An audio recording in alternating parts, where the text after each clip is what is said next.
Hello, everyone, and welcome to this RSS meeting organised by the Environmental Statistics section of the Royal Statistical Society. This meeting, the plan for this meeting is what you can see on your screens right now. So we have 3 talks, roughly half an hour for each, including time for questions. The meeting is being recorded with the hope that we will be able to release the recording. I don't want to take up too much more time from our first speaker for today, who is Ali Johnston. Ali is the Assistant Director and the Centre for Avian Population Studies and Ecological Data Science Programme Leader at the Cornell Lab of Ornithology in the US. So if you want to ask questions, please post them in the chat and I can read them out, or you can raise your hands and I will invite you to unmute yourselves and ask questions at the end of each talk. So I will stop here, and Ali, if you want to share your screen and start whenever you're ready. Hi. Good morning, everyone, or good afternoon, depending on where in the world you are. It's a great pleasure to be here today. I'm going to be talking about some work that I've been thinking about recently, along with Eleni and Emily, who are both here today, about outstanding challenges and future directions in the analysis of citizen science data. So these are some of the things that we think could make the biggest difference if some of these challenges were solved in terms of our ability to leverage the knowledge and information that is within community science data. And you notice I'm calling it community science data rather than citizen science. I think both terms are being used now, but in the States, at least, there is an increasing use of the term community science data because some participants feel that it's exclusionary to use the term citizen. So we're moving towards that term, but I do sometimes use them interchangeably. So they're the same thing in how I'm using them. And I work at the Cornell Lab of Ornithology. So as you may guess, all the examples I'm going to show here are going to be birds, but I have heard there are other species in the world and that we can also survey other things with citizen science data. So apologies that it's pretty bird focused. So as many of us in this room are already aware, there is a huge growth in the amount of community science data in the world. This is a chart of the number of records within GBIF, which collates data from many different projects around the world. And so we can see right now it's over 1,500 million records of different plants and animals within GBIF. Now, of course, this represents potentially a huge amount of knowledge that we could learn about ecology and about the world. But we also see that as well as this increase in the amount of data available, we're also seeing an increase in how these data are being used in science. So this is a Web of Science search for papers that have as a topic citizen science or community science. And over the last 10 years, there's been a rapid increase in the use of these data or these terms within scientific papers. So we know not only do they exist in the world, but they're actually making a massive difference for understanding the world around us. So to give one example of what we can learn, I'm going to show a few slides of some analysis that we've done with eBird data. So I'm sure many of you have heard of eBird. It's a global bird community science project where people choose to go birding where they want to and how they want. And we collate all those lists of species observations together. And right now within the database, there's 1 billion bird observations from 70 million checklists. And those are contributed by over 700,000 observers. So there's an immense amount of information here. And we can learn a huge amount about birds from it. So just to show one example, this is spotted towhee, which is a type of sparrow that occurs in the west of the US. So this is from its range map, the breeding and non-breeding areas. So the species migrates between those. And then there's also an area where it's resident, where the species occurs all year round. So this is what we know about the species distribution from a range map. But what can we learn about it when we analyse eBird data? Well, it turns out we can actually learn a lot more. So this is an estimate of the relative abundance of spotted towhee across its range within the first week of January in 2019. The areas of dark purple are where the species occurs at highest density, and where it's yellow, that's where it's occurring at lowest density. And we can see how the species moves throughout its annual cycle. So the population on the east has migrated northwards to its breeding range, although there's still individuals in the south, and then migrate south again for winter. But we can see that that population on the west coast is present all year round.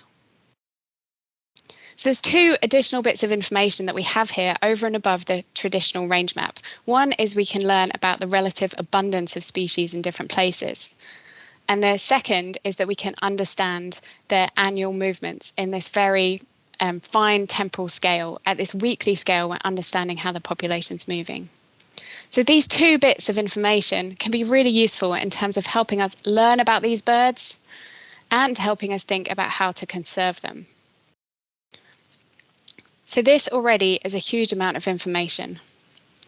And we can summarize this across, this is summarized relative abundance across the breeding season for this species. So this we can think of as similar to the range map, but again, we have information on relative abundance, and you can see it's a much finer spatial scale level of information than we had in the range map. We're really seeing at a detailed level across the landscape where this species occurs and where it doesn't. And as well as looking at how the density of the species changes in space, we can also look at how it changes in time.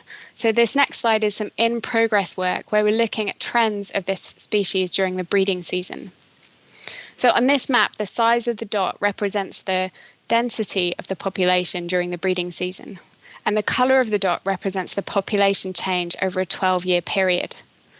And you can see on the west coast that resident population occurs at high density because those dots are large, but it is also declining rapidly at 3 to 4% per year in many of those locations. Whilst the migratory population on the east is occurring at lower density, but it is increasing. And so using this amazing resource of community science data, we're able to learn so much about this species at fine spatial and temporal scales, understanding its dynamics within years and across years in ways that were not possible without this kind of data. So that's just very briefly an example of the kinds of things we can do just to motivate why we care about finding better ways to analyse community science data, because it can actually teach us so much if we can analyse it robustly. Okay, so that was the little intro. Now I'm going to take a step back and say, well, what do we mean when we say community science data? What are the different types? Well, as we're aware, there is a spectrum of different types of data. And let's imagine we have a community, of course, of birds, and there are 7 birds in this community. And what kind of information do we get when people record these species? Well, one type of information is someone just recording an individual observation. Hey, I saw a barn owl. And we might, alongside that observation, have information about the location and time at which they recorded it. The next level up we can think of is having a list of species. So maybe someone reporting, hey, I saw a barn owl and a redshank. And for this, we might have metadata of location, time, and perhaps duration and number of observations. So we're starting to combine observations together in a list. The next level up is pretty similar. We also have a list, but this time we've reported all species and all individuals that we've seen. And so we're also reporting the sparrows, which were not reported in the second list. And then the last type of information we have here is something where observers might have conducted a predetermined type of survey with predefined protocol, location, and time. So they're not choosing where to go or how to birdwatch, but they're following the protocol to contribute to a more structured survey. And some of the names that we give these different types of categories, on the left, this would be presence only, because we only know there was a barn owl there. We don't know what else was not there. So we just got this point estimate of a barn owl. In the middle, we can sometimes think of these lists as incomplete and complete. And complete is because all species and individuals that the observer could detect and identify were reported. So we know that there's no observer preference coming in there. And so we see this spectrum here from unstructured on the left to structured on the right. And of course, there are many projects that don't fit neatly into one of these boxes, but this gives us an impression of roughly the kind of data that we're working with. And I think traditionally we think, oh, I forgot about that. Sometimes we think of the data in the middle as called semi-structured. Traditionally, we think that there can be a trade-off between the amount of data we have and the structure. And so we can think of something like this, where the more observers we have, the less structure we have. And if we have a very structured survey up here, we won't have many observers contributing to it. But actually, I think we have a situation more like this, where if we compare, I'm just going to block out this middle, a survey on the left, which might have high structure and few observers, but it could be very structured data, all coming from a predefined protocol. Whereas on the right-hand side, it's not all yellow. We have a spectrum of types of information that are being contributed by these projects that contribute the most data. And so it's not as simple as if we have more observers, we have lower quality, but if we have more observers, we have variable quality. And this means we have to think more carefully about how to analyze it in order to make the most of the data. And so when we were thinking about some of the outstanding challenges in analysis, this is the top 10 list that the three of us came up with. And we'd love your feedback on this. Feel free to put something in the chat or contact us afterwards. But these are the things that we think could make the biggest difference if they were solved in terms of us being able to leverage the power within community science data. Now, I don't have time to go into all of these today. You'll be relieved to hear.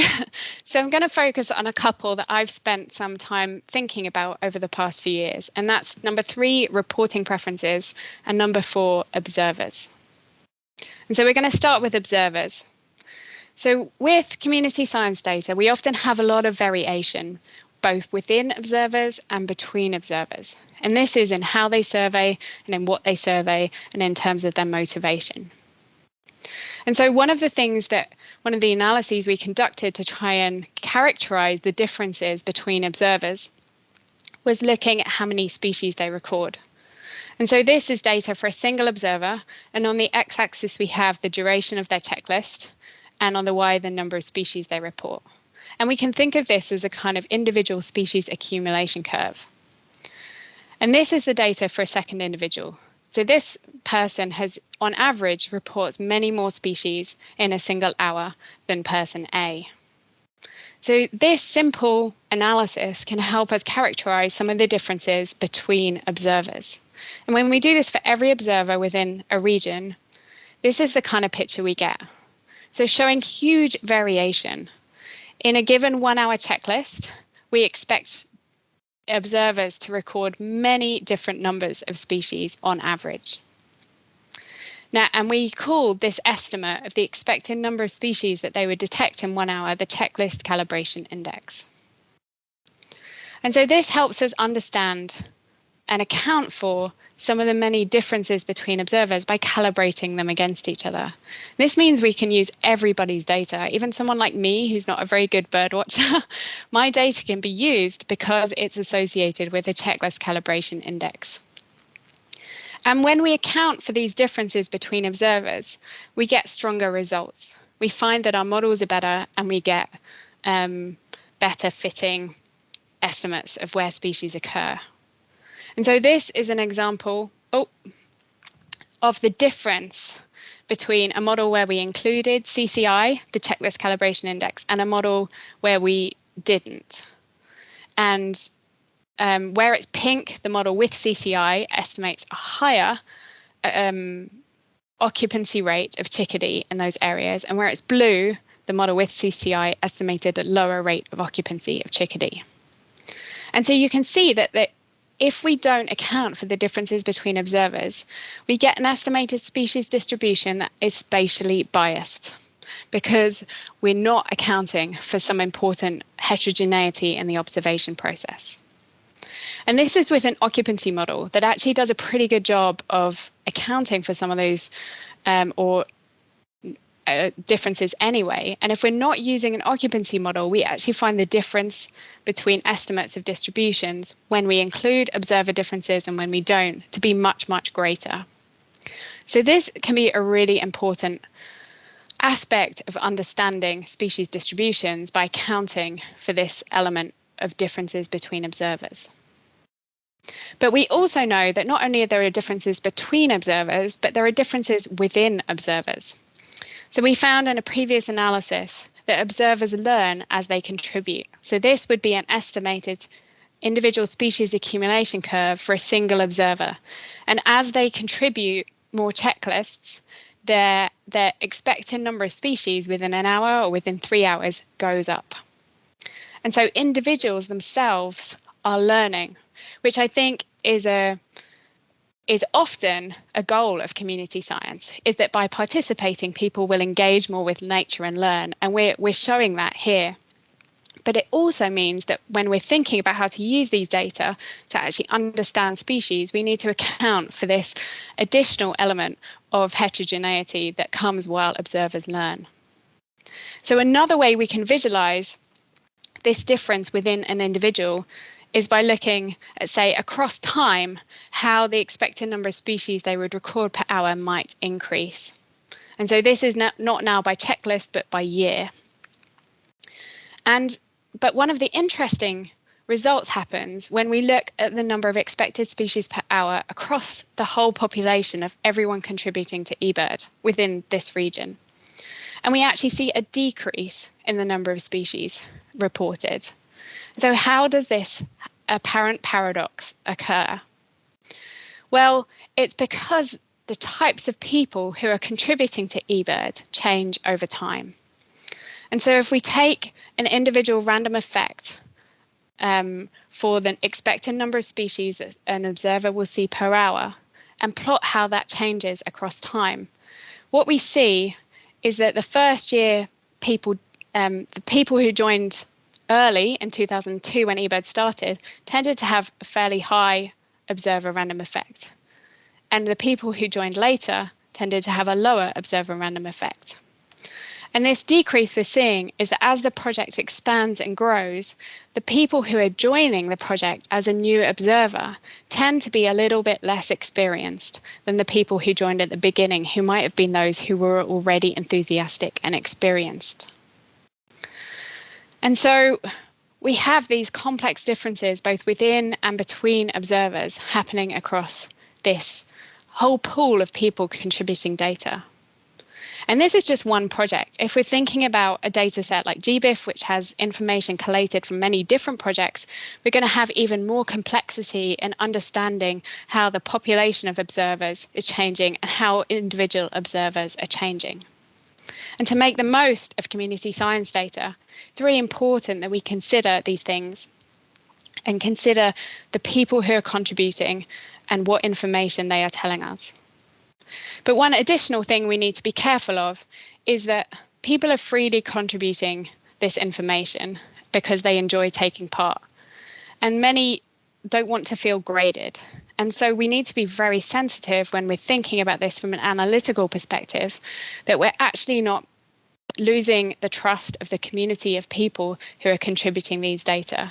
And so we want to be robust analytically, but also sensitive to the fact that this is a community and these are individuals who are contributing their data to science, but may not want to feel like personally they have a score attached to their name.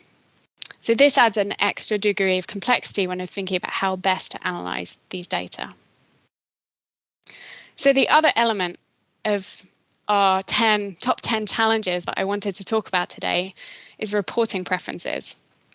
And again, this relates to observers because we have differences in reporting preferences both within observers and between observers. So many of us might have species that we really love to see or get excited by, maybe other species which we're a bit less excited by. And so if we're going out to record species, we might report that we've seen a puffin and kind of forget to report that we saw 100 pigeons. It's probably like 400 here, I guess. So this is another aspect of community science data that we need to consider when we're thinking about the analysis. And going back to the 4 types of data that I showed you earlier, these reporting preferences should mostly affect the data in these first 2 categories. The second 2 categories should have less influence of reporting preferences because people are reporting all the species that they detect and identify. So I'm going to take a little tangent here and talk about reporting preferences instead of from community science data, but from another way that we've assessed which species people might be more interested in than others. And that's by using information from Google. We all know those secret questions we type into Google that we don't want other people to see. Google knows all our secrets. It knows whether we search for a pigeon or a puffin. And so we use information from Google, the bird species that people were searching for, to try and understand the preferences. And so this is for 2 species across the US, and it shows the density of their Google searches across states. And we can compare that to the encounter rate of these species using eBird data. And we see that for both, we've got high congruence between where people are searching for them online and where they're encountering them in eBird. But this didn't hold for all species. For barn owl and for Forster's tern, we saw large differences in where people were searching for these species and where they were encountering them on eBird. So we combined these data together and came up with 2 axes that describe how people are relating to these species. On the x-axis, we have interest relative to species distribution. And so that's how aligned or how congruent the 2 maps are, the Google search map and the eBird map. And on the y-axis is interest relative to species abundance. So was this searched on average more than it was encountered, or was it searched on average less than it was encountered? And each of these dots represents a different species. Now, of course, we're also interested in where different species occur in this. And it turns out a lot of the species that occur near the top were large, iconic, easily identifiable species, whereas many of the ones that occurred on the bottom might be what some birders refer to as little brown jobs, small brown birds that maybe are apparently of less interest to people typing bird species names into Google. And so we can see some of these differences when we look at the extremes, but we also decided to model this and see whether we could detect differences analytically. And so we use these 7 traits to look and see whether they significantly affected where species occurred on this matrix. So this is an average passerine species where it occurs. And if we look, there were 3 variables that had a significant effect on where species occurred. One was body mass. So larger species tended to be nearer the top of the graph, with smaller ones tending to be near the bottom. The second was federal protection status. So federally protected species were more likely to have higher interest relative to their abundance and to have that interest more aligned to their actual distribution. So a lot of local searches online. And the third one was whether they're a professional sports team mascot. And so ravens and Baltimore Orioles and cardinals, some of these species are used by professional sports teams as their logo.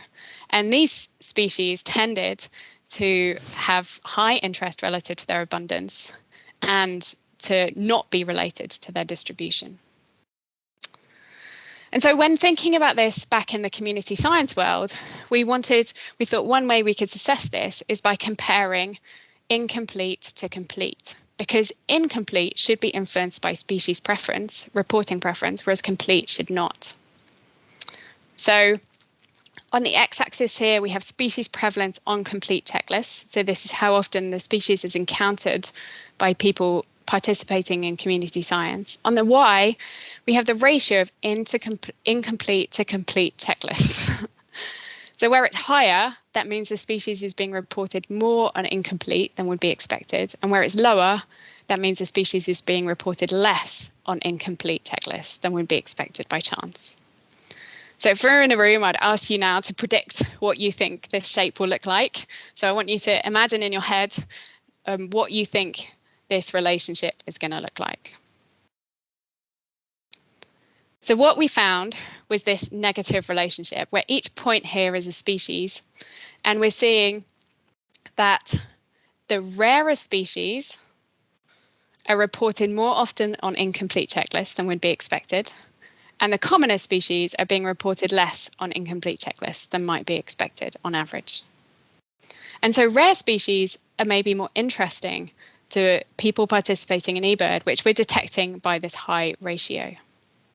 And if we look at where different species occur, we see some of these large iconic species, again, having positive residuals, and other maybe smaller brown species having, or gulls, which might be less interesting, having negative residuals.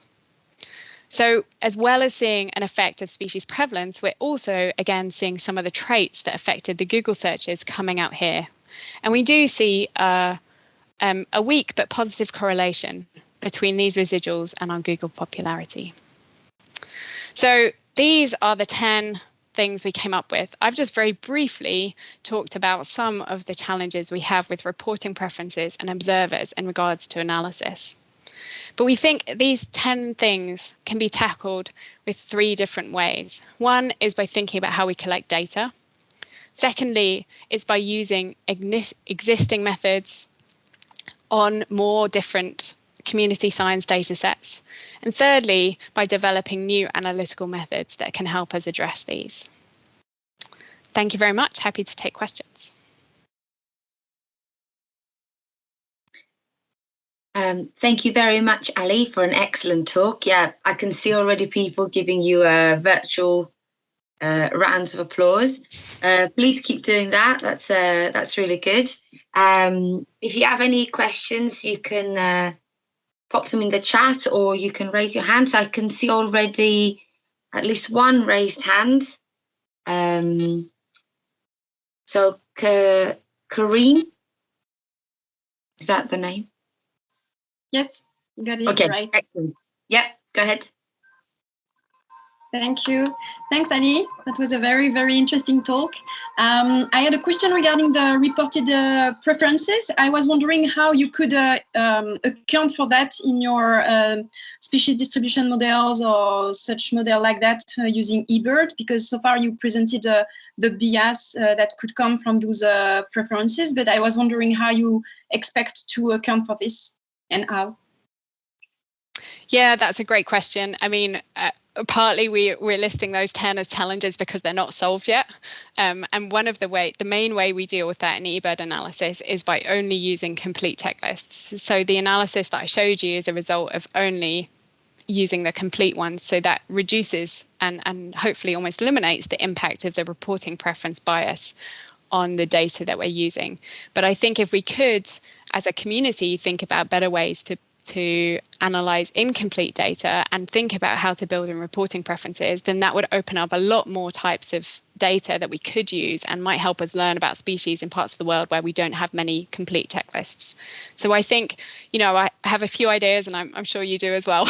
And I think, as a community, tackling some of these challenges is really going to open up possibilities.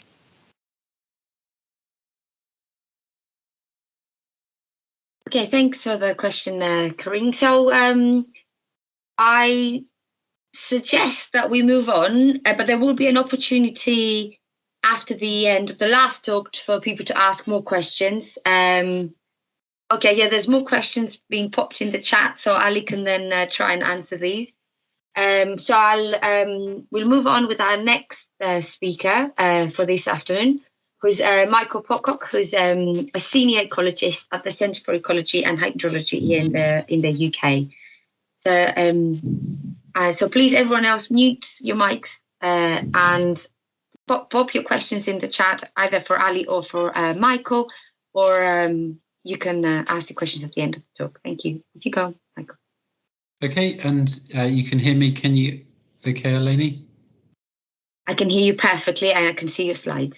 Brilliant. Okay, thank you so much. It's always a joy to give a talk following Ali because she introduces the subject so very, very well. And I knew that she would do a good job. So I wanted to take, I suppose in terms of my philosophy of this talk, a slightly bigger or slightly different angle in terms of the bigger picture of the role of statistical thinking within this citizen or community science approach. And so I'm part of the Biological Records Centre, which is based at the UK Centre for Ecology and Hydrology. I work with a wonderful bunch of colleagues there, and some of what I'll be talking about will be drawing on some of their work as well. Within the Biological Records Centre in the UK, we've got a long history of recording. So we're about 60 years old, but the recording in the UK goes back a lot further than that. You can see here some of the advances that have occurred with the plant monitoring in the UK. And some of these have been really quite fundamental. For example, the Atlas of the British Flora in 1962 was doing some really fundamental, innovative work at the time that was produced, all the way through to apps and things like that nowadays. Now, one of the challenges, as Ali talked about, is this issue of potential, what we might call spatial bias within data sets. So here's an example of a data set from a study which was run out of the Biological Records Centre. And if we zoom in and have a look at this in terms of the patterns of distribution of those records. So the records are shown in black in that bit of southeast England on the right, and you can see that it almost perfectly correlates with population density, human population density. So there seems to be some sort of problem there. And I then have worked with a whole bunch of interesting colleagues, I know some of whom are in this meeting, and got data on 20 projects from England and France looking at the spatial distribution of the records. And so we used a Poisson point process model, and we were relating the distribution of records to these four different things: human population, the accessibility of a location, the lack of deprivation. So this was based on a deprivation score, a human deprivation score, so I suppose a measure of relative poverty, and the presence of nature reserves. And we looked at four different types of project broadly: the wildlife recording and mass participation, where anyone can record wherever they choose, garden-based projects and structured sampling.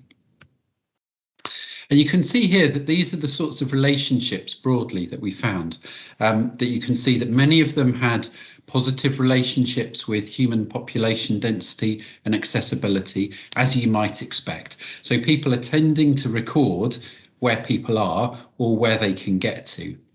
And you can also see that people often, in many cases, tended to record in nature reserves. And that makes sense. People go to nature reserves to watch and record wildlife. And so that's where you get so many of the records. One of the really striking things is that across England and France for these data sets, there was a positive association with the lack of deprivation. So people tend to record, or at least records are made more from the areas that are more affluent. And that's both in the UK, where areas of deprivation tend to be focused in cities, and in France, where a slightly different measure of human deprivation is actually spread between a sort of rural deprivation and as well as city centres. And these sorts of things I think are really, really important, because For you as statisticians, you might then be thinking, aha, so these are problems that we need to overcome. But actually, if we put some of this in a slightly bigger perspective, what we're actually doing is we're touching on I think some really quite important societal issues that we need to consider. And actually, there's issues about representativeness, potentially, well, certainly in terms of locations, but also potentially in terms of people involved in this community science. Chris Schnell recently talked about this in terms of systemic racism and issues like this. And actually, these are really important issues which we really need to be thinking about. And so the thing is that when dealing with the sorts of data sets that I've talked about and Ali has talked about, it's quite easy to sit there in front of a computer and go, oh, yeah, unstructured data, biased recording, low recorder effort, and what they ought to be doing is. And I think those last three words are probably the most miserable three words that I can sometimes hear when you get people sat in front of computers saying, those people out there, they ought to be recording absences or whatever it might be, recording effort better. And I hear it occasionally. But of course, the recorders out there, exactly as Ali was talking about, other people who are thinking, well, I'm doing this entirely for my own enjoyment. I'm submitting records for a wide range of different motivations. And actually, it's how these two sort of communities interact, I think, is really important. And so for me, I think it's vital to be taking this whole system approach. So we're not just thinking about this in terms of reporting biases, but actually we're thinking about it more in terms of an unevenness which comes from the data. The data just are. It's not that the data are biased, it's what we might do with them that might lead to biases. And we need to think about observers and reporters within this, potentially to try and think about reverse engineering the observation process to make accurate ecological inferences. And one of the ways in which we do this, so Nick Isaac leads a group of people at the Centre for Ecology and Hydrology using occupancy models. And broadly, I'll skip through this quite quickly, but broadly what they're trying to do is estimate the occupancy of sites while taking detection into account, and doing that in similar ways to those which Ali was talking about, using things like list length and various things like that. For many of the taxa that we deal with, it's not quite as neat as birds, where there's a really distinct community of taxa that we're recording. And these occupancy models are really valuable because you can see here the numbers of species that occur in Britain, and the darker bars are the portions of the species within each taxon where we can produce occupancy models, which is incredible, really. And so really thinking about this is valuable. And I think actually thinking about the observers and the reporters within this whole process and having a much greater interaction between us as analysts, as scientists, thinking about dealing with the data and where the data has come from, I think helps inform those models, as Ali demonstrated, but also it helps us think about informing design as well. Now, once again, I'm covering ground that Ali has covered, but from a slightly different direction. Although we've got a quote from a great set of scientists there at the bottom, that people are different. People are different in the way that they do record. They're different in their expertise and various things like this. And so with some work led by Tom August, we looked at the data submitted to the iRecord Butterflies app. And within this app, all the records are centralized, and we used, 4 years worth of data from over 5,000 recorders. And so what we did was we had a go at classifying these 1,000 recorders who were active on more than 10 days across the project. And what we wanted to do was to try and describe their patterns of recording. And so we looked at that temporally, with a range of different measures there, We looked at it spatially in terms of the area in which they were recording and how concentrated or how large or how clustered, how fragmented that spatial range was. We also looked at the information content in terms of the numbers and the types of species which were recorded by those people. And so when we got all the data from the 1,000 people and classified them with the principal components analysis, we ended up with these 4 distinct axes of variation. And actually they're relatively independent from each other. So we were able to say that people differed in terms of their recording intensity, how frequently and regularly they record, their spatial extent. So are they patch workers who stay in their little patch, or are they people who dash all around the country, or at least travel around the country looking for different butterflies? And then in terms of the information content, the recording potential, which is a function of how many records they're providing, but particularly including rarities as well, and versus the 4th axis is then the rarity recording, which is the twitching rare species. And the recording potential is interesting. I think it's that sort of balance between incidental recorders versus those who are more complete naturalists, if you like, who go out there making notes of all the things that they see and travelling a fair bit as well. So that's all very interesting, but so what? Well, some work that I've been doing just recently, fairly hot off the press, has been then thinking about, well, so what? What impact does that actually have?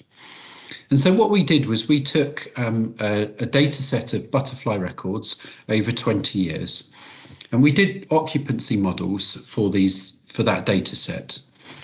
And what we then did was we went through the slightly challenging process of grouping it down, of cleaning up the data set in terms of the names and classifying all those different recorders. And then we created smaller subsets of the data which were either random or were biased. And those biased data sets were created either as having high or low values, or at least comprised of recorders that had high or low values on each of the 4 axes that we were interested in, that I talked about a moment ago. And so when we ran those models, we ran them for several species of butterfly, and we were interested in these 3 outputs: the slope, so the trend, the biodiversity trend, the variance of the slope, so how accurately we can record that trend, and the average difference in occupancy.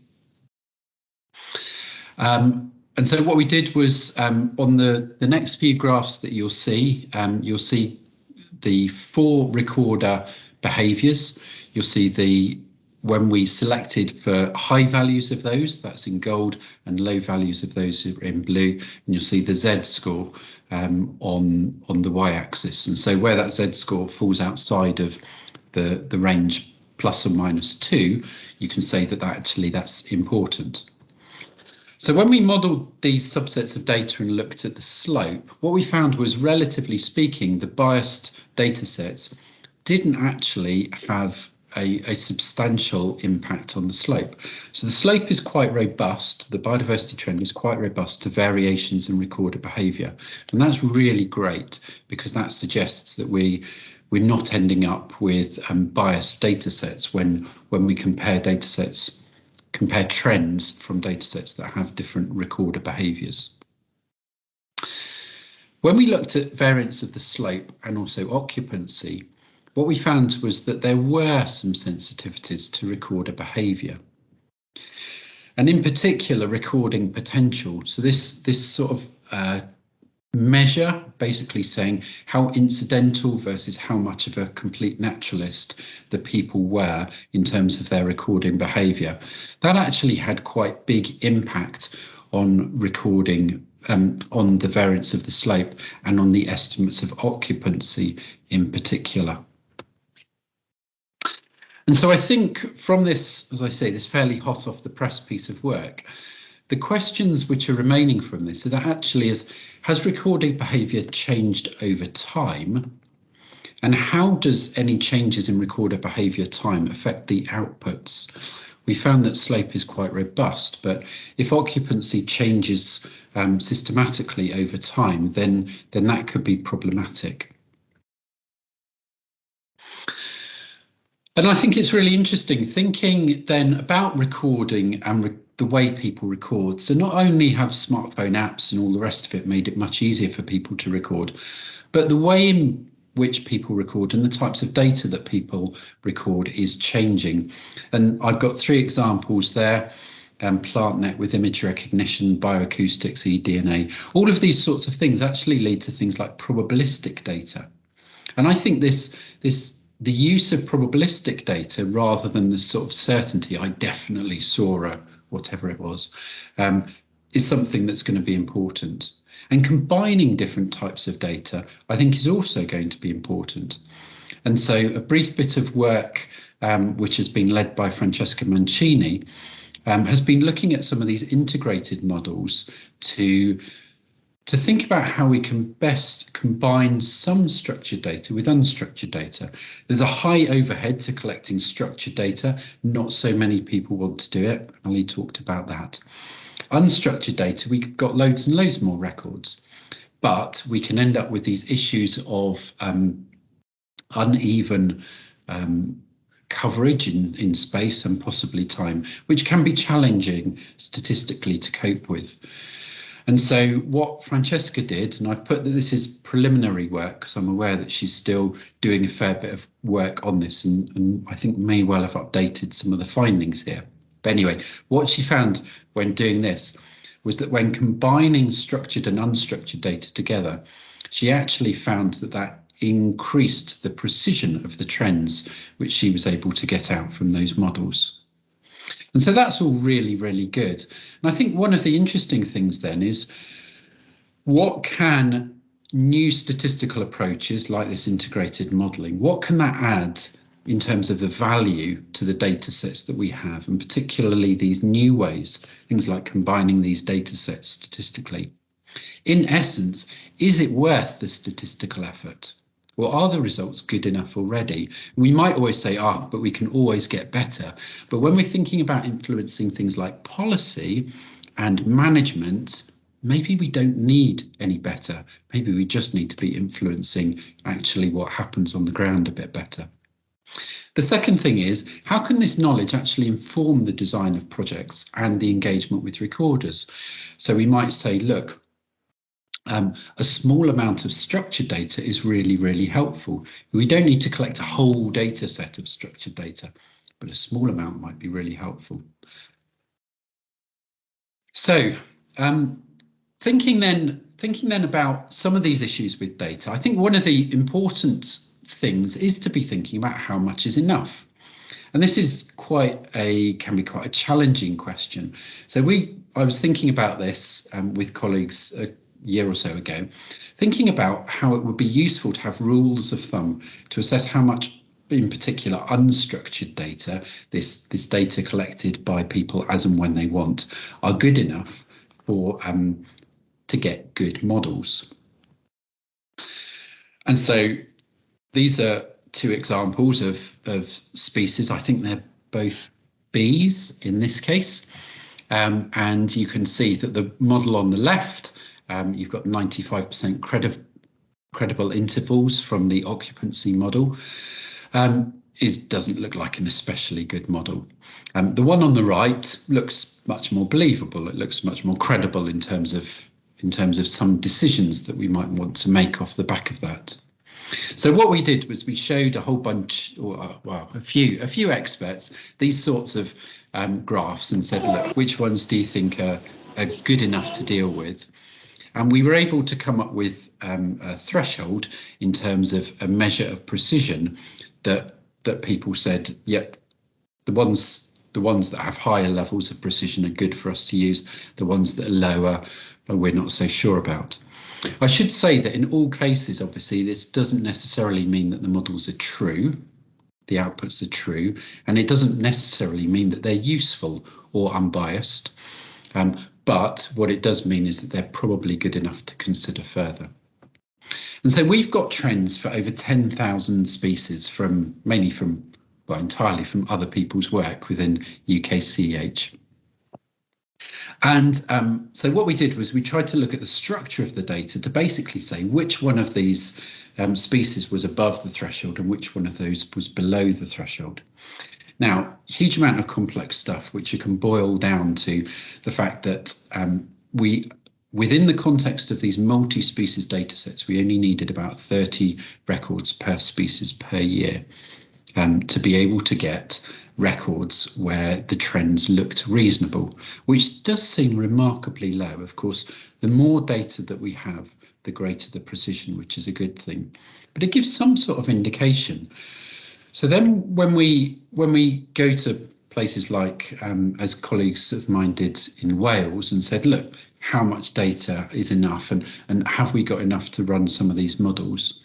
Well, you can start, and actually this is shown for Great Britain here, you can start to say, well, how many species within these different taxonomic groups have we got enough data to lead to models that look like they're going to have reasonable levels of precision?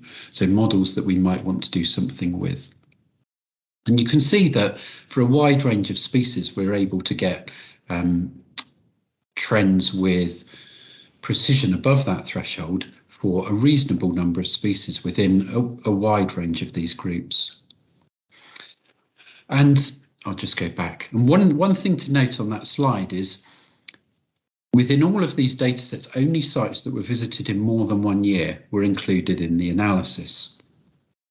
And so that led us to think, well, if that's the case, that means that there are a whole load of sites out there which have data in only 1 year and so aren't in our data sets.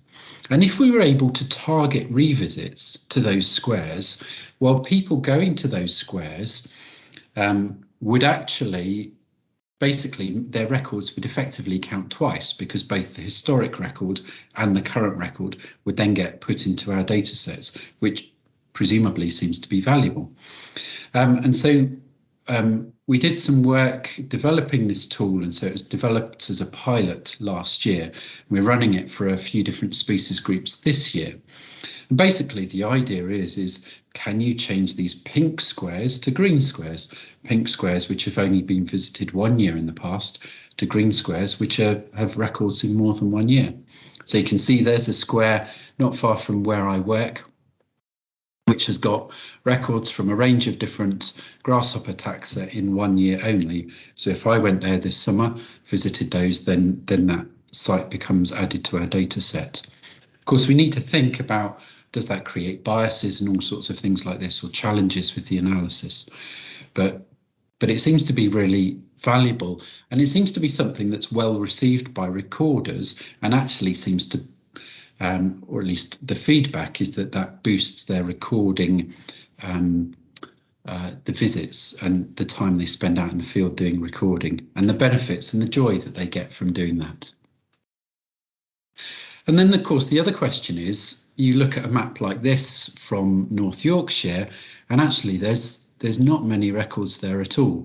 So suddenly it opens up this big question of, well, where and when can where should I be going out doing my recording for best effort? So many people who are happy to go out and to say, yep, I'm willing to go to places which really need records. Tell me where to go. And this leads on to the final example that I'd like to draw on, which is a new project that I've got called Decide, funded by the Natural Environment Research Council. And what we understand is that spatial biodiversity information is really valuable. A lot of what I've talked about so far has been trends, but spatial is really important. It supports strategic planning, it supports things like natural capital accounting, it supports assessment of biodiversity net gain. Clearly, when we're thinking about fine scale data, we need to use models. We can't be asking people to go out and record butterflies in every single hectare in England, let alone across the rest of the world. And we know that recording by volunteers is spatially uneven. because people live in different parts of the country and people go to places where they want and all sorts of things like that. So therefore, it's unlikely to be optimal for these spatial modelling. But could the recording and the patterns of recording actually be influenced? And there's a couple of studies which suggest that yes, it could be. A really great, quite statistically complicated paper by Yezhang Zhu on AVI caching indicates that actually with some information about where records would be valuable, they reckon that 19% of effort was shifted in this one particular pilot project to undersampled locations. And Corey Callahan recently has been doing some other work looking at this sort of optimizing sampling by citizen scientists. And so within this project, which has been going for a few months now, we've intentionally taken a very interdisciplinary approach, especially to think about this link between data and recorders and people. And so we're drawing on ecology and social science and visualization and co-design and computer science and a whole range of things to try and make this big package, which hopefully will go on to influence people's recording. And so our aims within this project are to create these high resolution, near real-time species distribution models so that we can map these areas where we have deficits of data. What we're then doing is developing adaptive sampling. And so that's the whole idea of delivering recommendations so that we can reduce uncertainty in these models and do that in a way which will be informed by simulation modelling and various other things in order that we can do that in a truly informed way. And from all of this, and then working through this process of co-design, create a tool and a prototype of it is shown on the right there for providing these nudges and feedback to people. People are open to going to places where records are most needed, but they need to know where those places are first of all.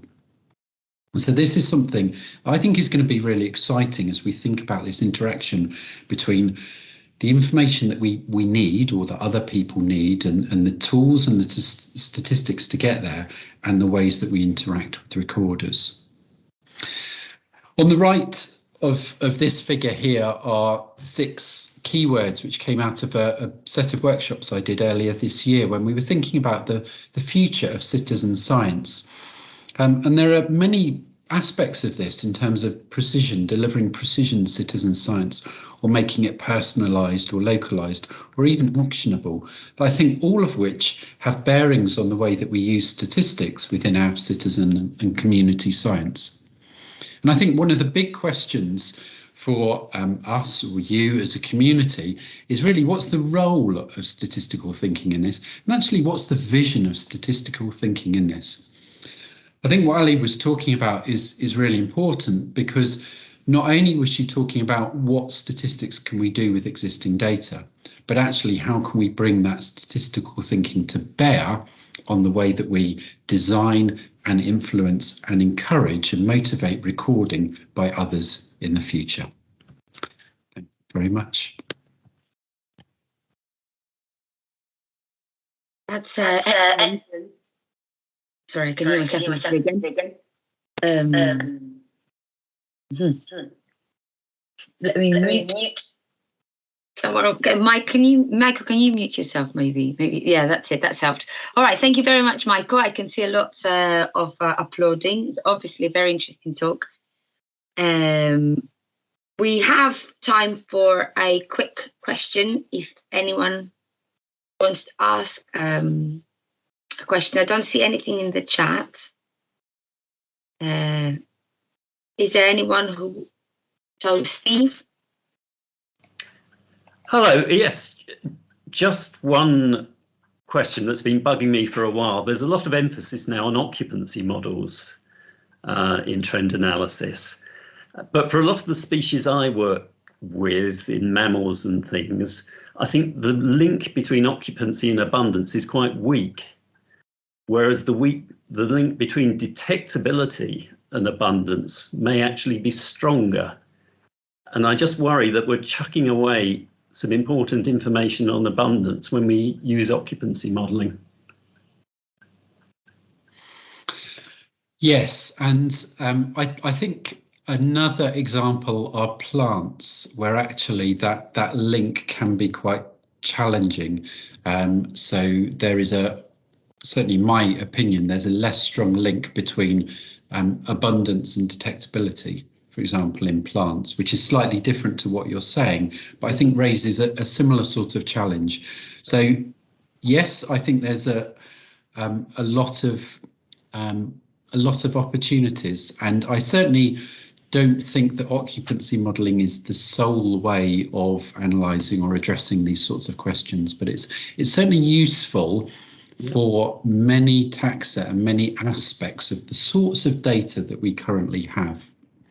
But maybe some of the insights, yours and others' insights, can actually help to inform and encourage and motivate those volunteers who are going out as well, many of whom are actually doing it for their own interest, enjoyment, well-being, joy, all the rest of it, but also doing it and happy to do it for a bigger purpose. And sometimes actually there can be small asks which can be made, and even small nudges which can be done to make recording in one particular way, or at least submitting records in one particular way, which is particularly beneficial, much easier for the recorder. And I think some of these subtle nudges could also be very valuable. I totally agree with that. We've in our data sets, you see some frustrating instances where there are lots of sites that have been surveyed in the past and haven't been revisited. Yeah. Okay, that was a really good question, and obviously Michael answered it really well. As I said before, please feel free to write questions in the chat for either Ali or Michael. And now I suggest we move on to the third speaker for this afternoon, who is Alex Diana, and he is a postdoctoral research assistant at the University of Kent. Whenever you're ready, Alex. Yeah.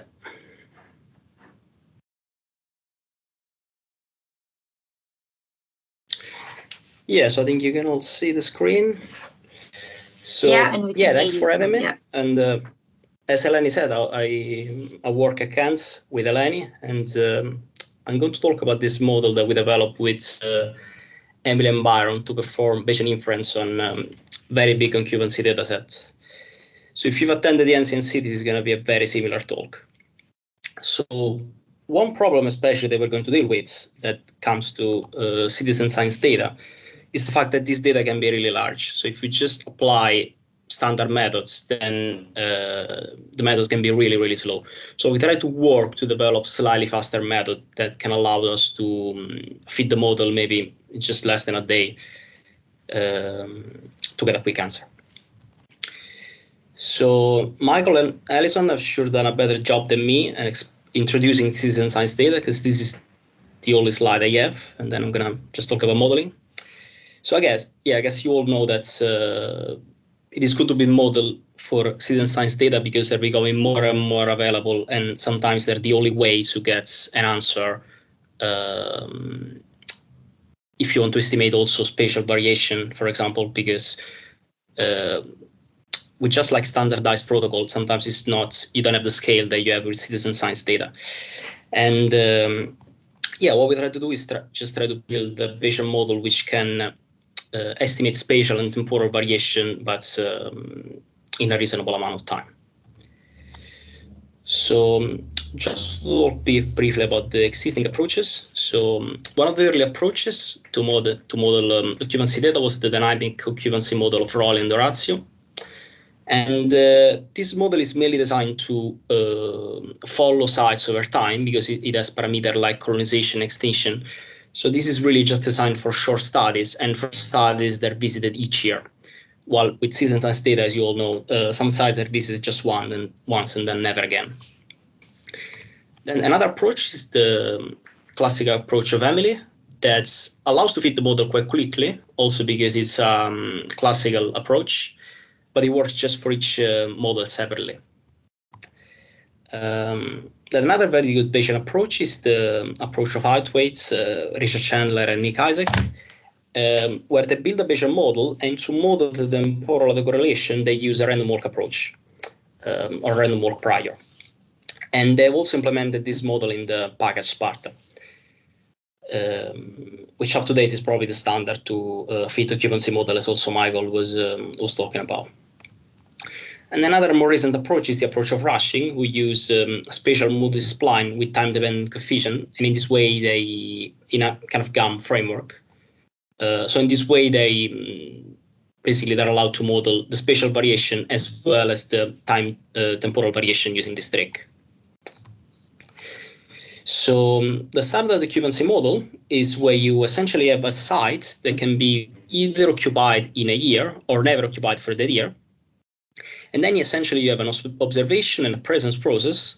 So in the observation process, you essentially have your capture probability that is modeled as a combination of some year-specific intercept and some potential covariance, conditional, of course, on the site being occupied.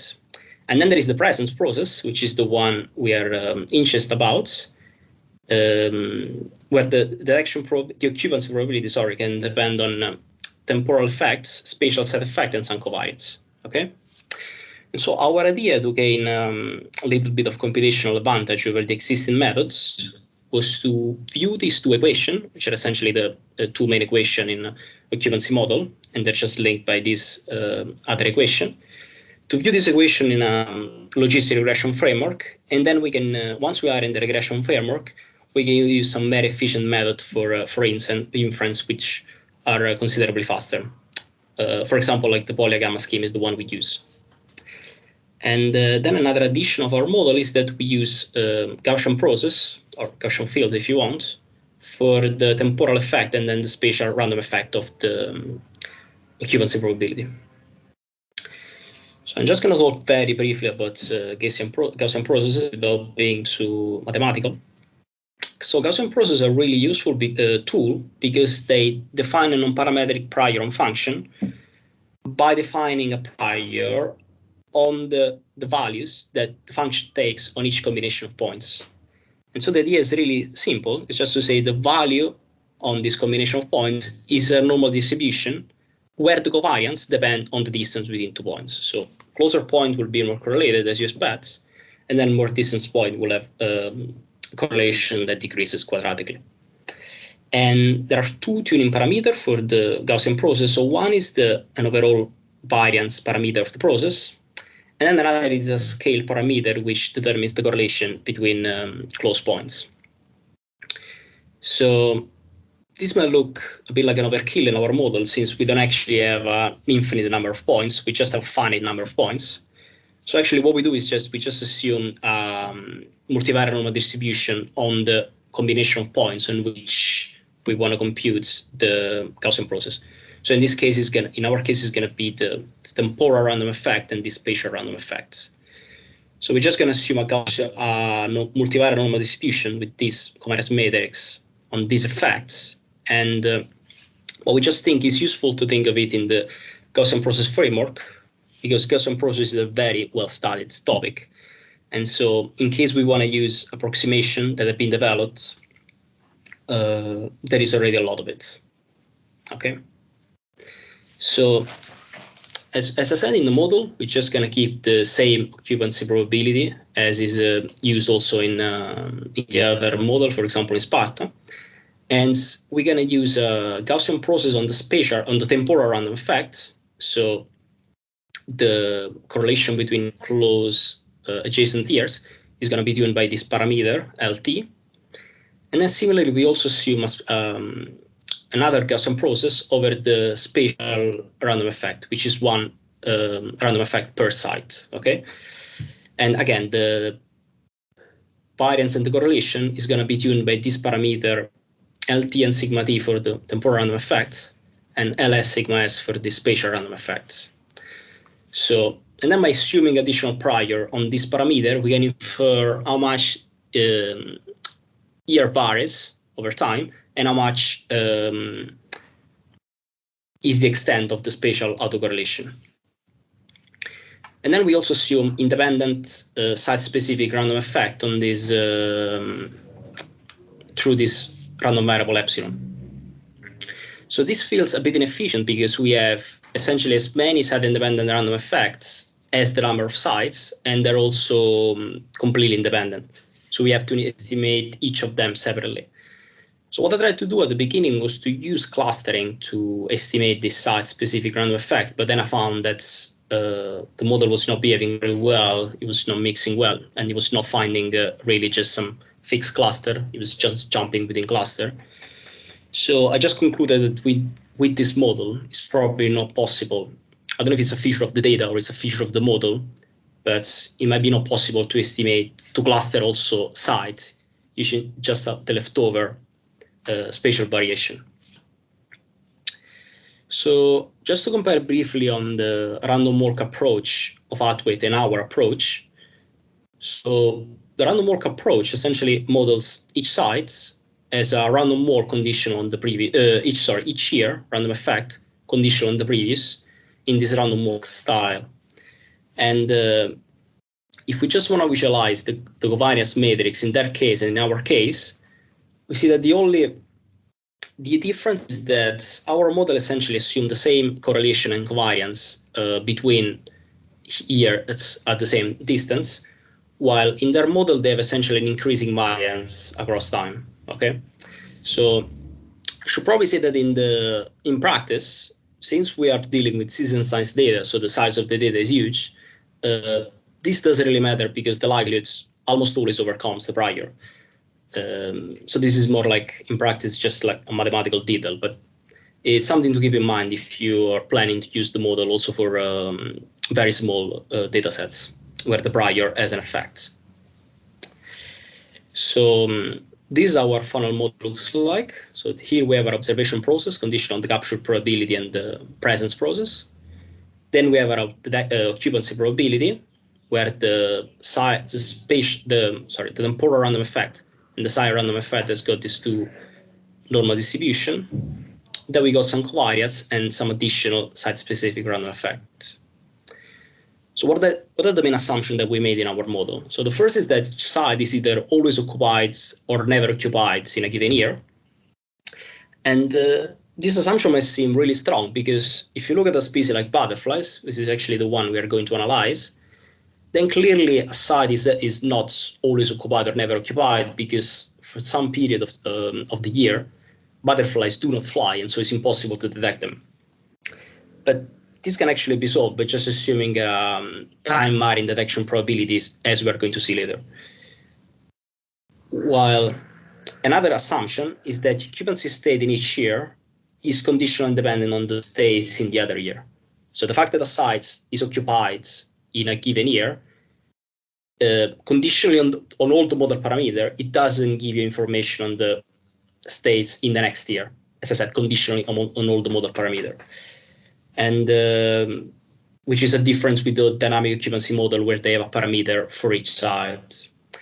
But clearly there is nothing we can do with this assumption because we are in a regression framework, and then obviously we have to assume that all the observation, which are its sites in a given year, are independent.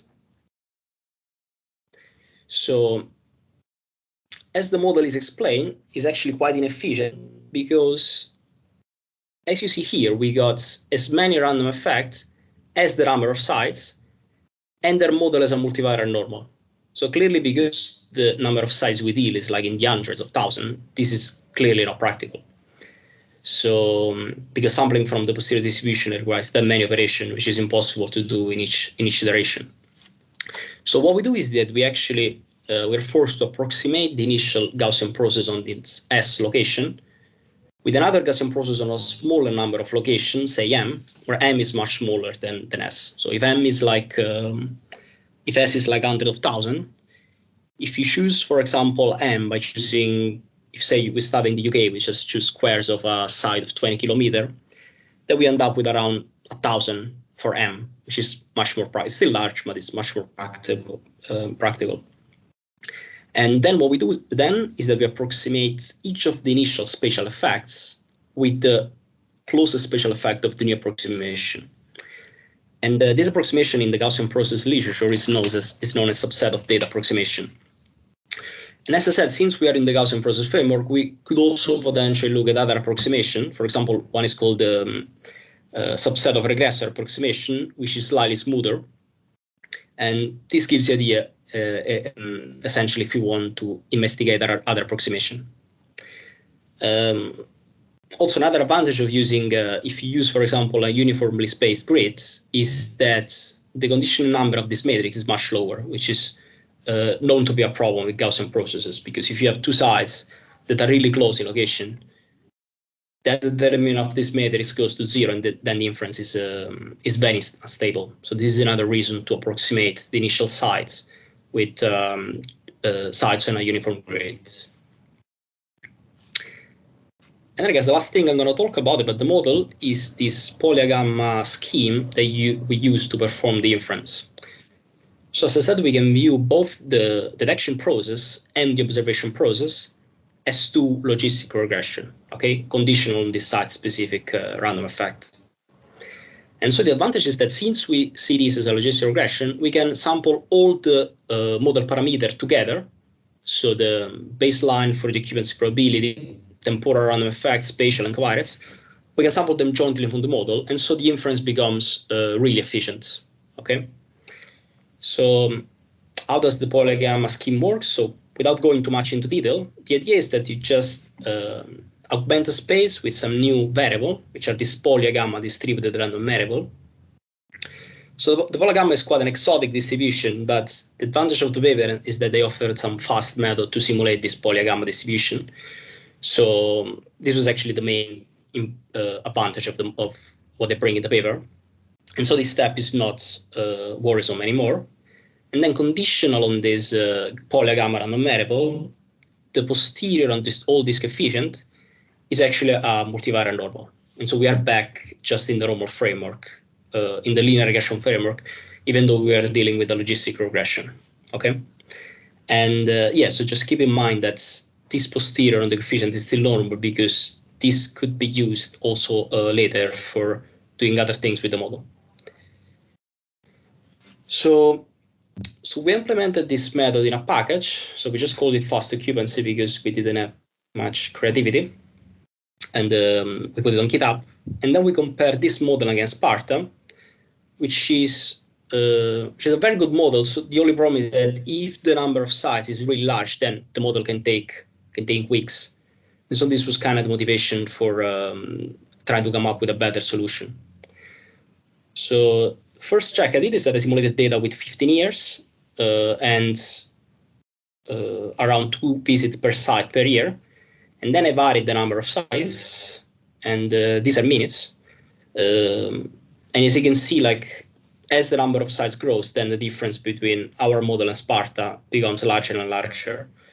So I'm going to run this on more sites. Again, 5,000 is not what you have in practice. You probably have much more, but just to have results in a reasonable amount of time, just limited to 5,000. And also we wanted to check if it really makes sense to add some spatial random effect in the model. So we wanted to check, is it really possible by adding this spatial random effect to estimate a spatial pattern in the data. So we just simulate data with a spatial pattern, which is the center column. So the white are areas with a higher occupancy probabilities, and black is where a lower occupancy probability. And on the left, we have our estimate. So we can see that we are pretty much able to recover the estimates of the occupancy probability in the true model. And then on the left, we have a model with just independent site-specific random effect. And as you can see, because there is no correlation, the model essentially has to estimate each site independently. It's not able to estimate to recover the trend. So there is some hint to it, but obviously you won't be able to draw any conclusion. And this was in a sparse framework. So this was when we simulated 1,000 sites, and we didn't visit each site in every year, which is kind of like what you would expect when you're dealing with citizen science data. And then we also have some results on real data. So as I said before, we're going to deal with butterflies, and especially we're going to look at ringlets, which is a species that is much more abundant. And then the Duke of Burgundy, which is a species that that is threatened and is actually declining. And the data were collected as part of this BNM recorded scheme, which runs over more than 40 years and has got more than 11 million records. So for the ringlets, we have more than 2 million records from 140,000 sites, and the ringlet was recorded more than 200,000 times. While for the Duke of Burgundy, we have 1.5 million records, but it was recorded only 6,000 times. So they're two pretty big data sets. And the model on normal machine took around a day for the ringlets and around half a day for the Duke of Burgundy. So again, it is not like the time it takes for a cup of coffee, but if you think that we're dealing Bayesian if we're fitting Bayesian models, estimating also spatial autocorrelation for a very large data set, then it is surely an improvement. Clearly, if you just, the most expensive part of the model is estimating the spatial autocorrelation, because the number m here, which makes up these coefficients, can be really large, okay? So while this can be in the order of 40, and this you can have maybe 10 covariates, this can be in the order of 1,000. So actually, without spatial correlation, the model will be much, much faster. So we can look at some results. So first of all, we want to have an idea of the average occupancy rate of the species and how is it evolving over time. So to estimate that, we just look at the occupancy index defined by Emily, which is just the average estimated occupancy probability every year across all sites. And we can see that ringlets is a species that are actually increasing, and this is something that was known already. While the Duke of Burgundy is a species that is declining, even though it seems to have stabilized, get stabled over the recent years. Then, as I said, we're also able to estimate some spatial pattern of the occupancy probability. So redder areas are species with higher occupancy probability, and lighter areas more towards whites have a lower occupancy probability. And as it is expected, the ringlet is actually expanding across the UK, which is something that was known already. And as I said, you can see that it's quite patchy because I used a square of step size of 20 kilometers. I tried to make some more simulation with a different step size, but the results were pretty similar. So it was good to check that it was not too sensitive to the choose of the step size. Even though obviously if you end up choosing very large step size, then it is going to be sensible, because if you just think of the model with just one square, you're going to be back with a model without spatial autocorrelation. And then we also have some estimate on the spatial trend of the Duke of Burgundy.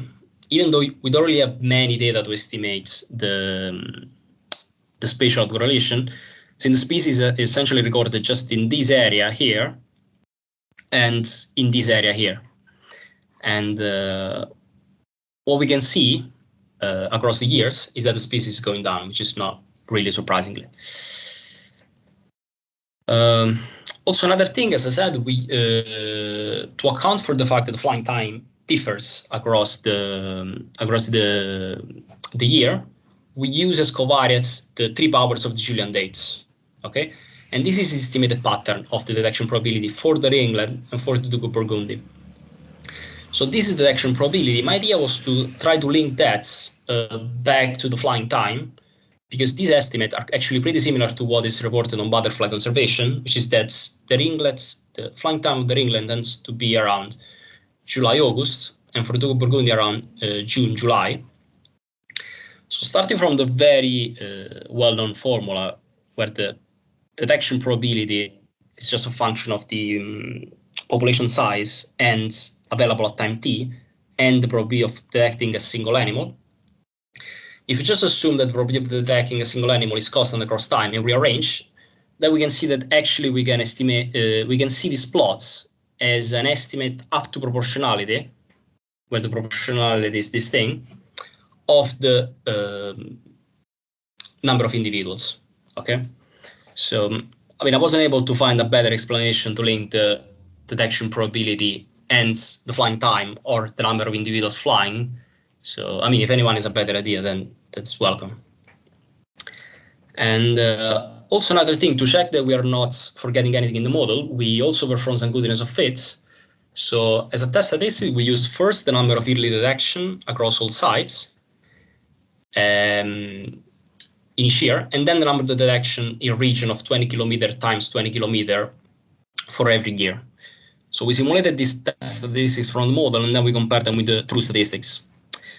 So for the temporal goodness of fit, it looks like we do a pretty good job, since we're able to capture, since true one is the square, and we're able to capture it.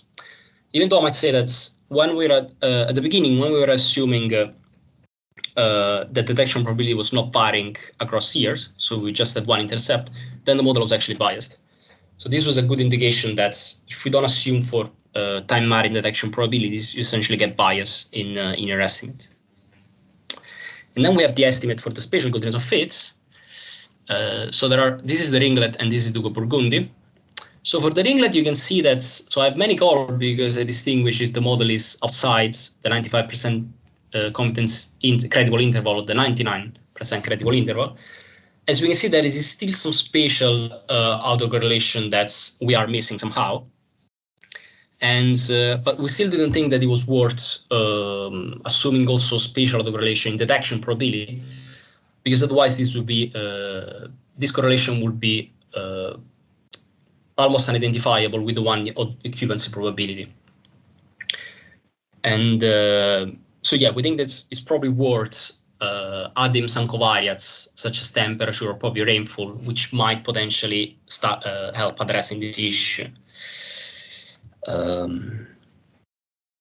So yeah, so just to wrap up, we use that the user goodness of fits considerably up understanding where the biases are in the data, and also helps understanding information in the data. For example, without performing this good enough fit, we wouldn't know that actually there is this spatial bias, which is something that Alison and Michael already talked about in the data. So actually, probably after hearing Alison talk, I would not have been surprised, but before, yeah, I was. And yeah, we can see that there is variation across space and across time of the detection probability. And one thing that could potentially help is to adding information on the individual observer, because we use already the list lengths, but that is not sufficient. So information on the observer, such as, for example, I don't know, the age, might potentially help addressing this bias. So to wrap up around the model, so we implemented this model to fit patient occupancy model on large data sets as relatively fast, because it still takes quite a bit of time on these very large data sets. So some potential extension are the introduction of more covariate, as I said. Then we could potentially use the polygamma scheme to also do variable selection method, which I didn't touch on because we didn't have many covariates, but related to point A, to the first point, if we had more covariance, this could be useful. Then we could potentially investigate different Gaussian process approximation. And also another interesting thing is that I assume that the spatial and temporal trend, they're additive independent random effects. While it won't make sense to model some kind of interaction between the two. And one idea also from the Gaussian process, in the Gaussian process framework, is to assume a joint Gaussian process across space and time. But obviously this needs some thought, because this considerably increases the number of variables, and so makes it potentially even slower. So it should be done in a kind of clever way. And yeah, this is the link for the package if you want to have a look. And yeah, that's it. I can take any question. There's time. That's very good. Thanks, Alex. It was an excellent talk and very well timed, with 1 minute to go. So I'll give a round of applause to Alex, everyone, and of course to all of the speakers. for I think a very interesting set of talks, quite varied, but also complementary in a sense. So, are there any questions for Alex?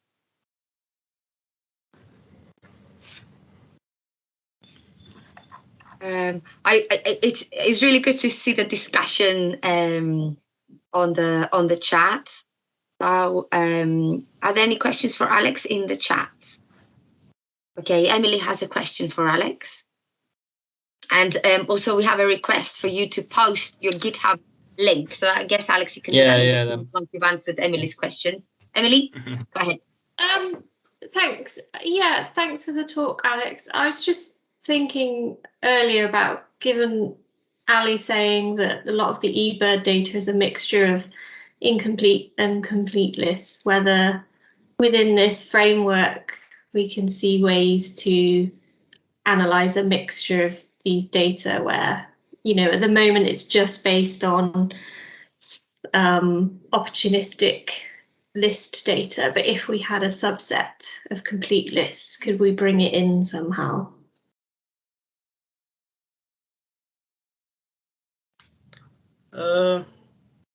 Yeah, I think so. Yeah, I think we could probably build like a joint model to link to do. Yeah, I think we'll probably help give more information about some sites. Yeah, I'll have to think of that, but yeah, I think it's a good idea. Thanks.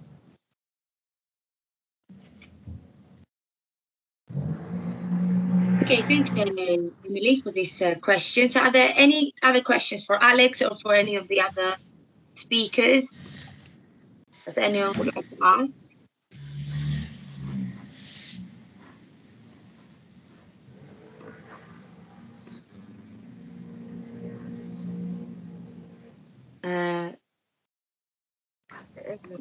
I can see his hand. Sorry, my laptop takes Remy. Hi, hello. I have a question for the three of you.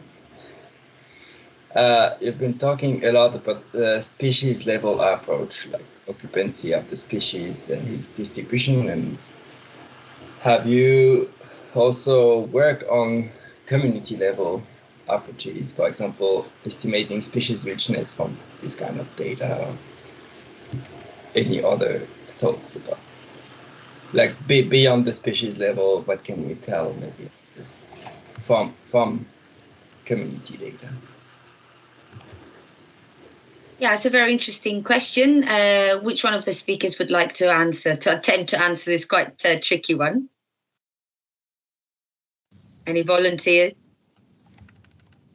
I'm thinking of species estimations, for example, using these rarefaction curves we have seen earlier today. Sorry, I didn't get that last point, Remy. Can you repeat that? Yes. For example, using these rarefaction curves or species accumulation curves to estimate species richness. Yeah, so you're talking about species richness.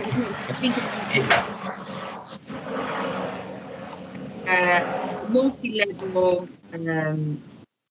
a multi-species framework where you look at species richness rather than looking at one species at a time, right? That's what you're thinking. Okay, Michael, I'm gonna see that you have an answer to this. Well, I think my simple answer would be that most of the work that I've done, and I'm aware that my colleagues have done, has tended to be species focused, but obviously this is one species within the context of others in terms of that inferred non-detection data. And then been looking at things like species richness simply by summing or aggregating over the top of those.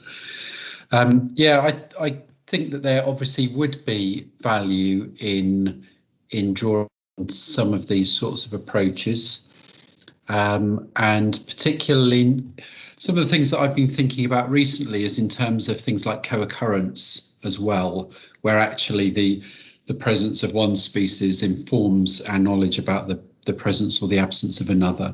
So I think these sorts of things could potentially be important, and it would remain to see what added value there is from doing it in a much more integrated way versus doing it in a sense one by one and summing across species.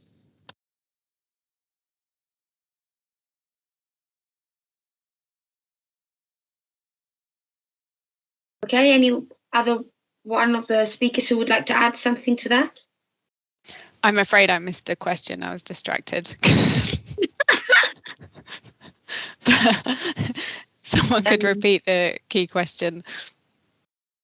Remy or Lenny? Yeah, so I guess my understanding of Remy's question was that whether we've thought about basically modelling species richness or modelling at the community level rather than looking at each species separately. And I guess, yeah, Michael was saying that you can do that and then aggregate across species. But there are different approaches. Yeah, I guess maybe people think of joint species distribution models, which have been built for this within this framework. I don't know if Ali, if you wanted to add something else. Yeah, I think there are some good ways we can think about modeling community metrics from these data, but I think sometimes there might be other data sources that could actually do better for those kind of goals. And thinking about why we want to know species richness or species diversity or something like that, and then taking a step back and thinking, right, well, which are the best sources of data to help us estimate this, can be a good step for those kind of situations. But in theory, absolutely, we can think about modeling diversity metric, community metrics from these types of data. One of the key things we need to consider is that detectability varies so much across species, particularly in community science data. And so you can't just look at the number of species that were recorded. That's not going to help. And many of these methods like multi-species models and similar methods are good ways to account for some of those differences in detectability across species that help us get robust estimates of the community.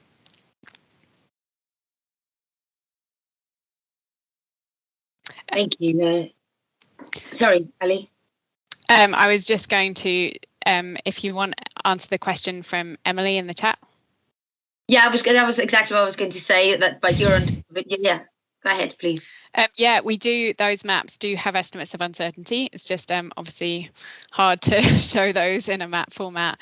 But there's an R package where you can download the estimates that underlie those, and they also have uncertainty built into that. So I'll post a link to that in the chat.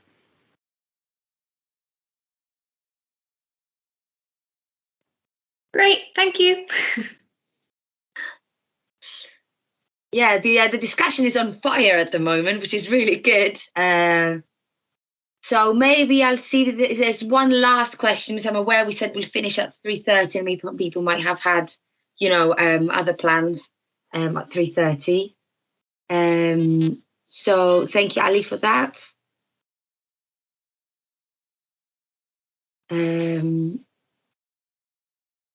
So, okay. Victoria, and someone's put thumbs up. I guess you'd want you want me to ask this question?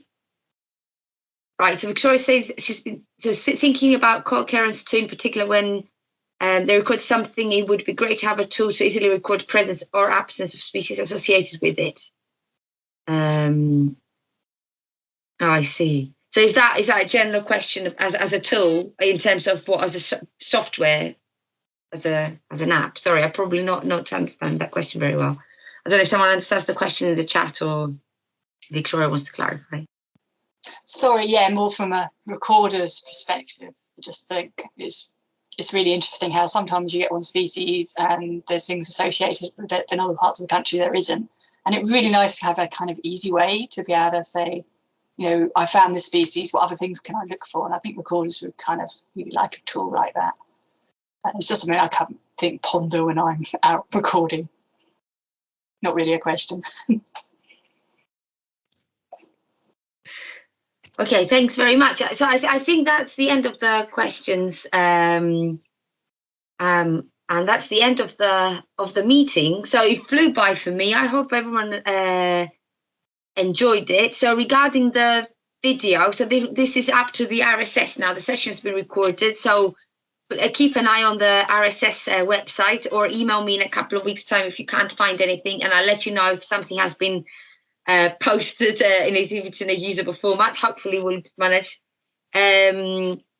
Yeah, so it flew by for me. It was really interesting. All 3 talks were excellent. I hope everyone else has enjoyed it, and I hope it help people think about open questions or different directions, or has given them new tools to either collect their data or think about how to collect their data or analyze their data, which was that was the aim of the meeting, to stimulate discussion and give people some ideas for the future. There's a lot of very positive feedback in the chat. Thank you very much, everyone. This is all from me. Please feel free to use the chat to post good feedback. I'm sure the speakers have worked really hard. I know all 3 have worked really hard on these talks, and they wrote them for this meeting. So thank you very much, everyone. Really appreciate your time in what I know is a very busy period for everyone. And I think it was worth it to have this meeting, especially right now with a lot going on. So thank you very much, everyone. So bye from me.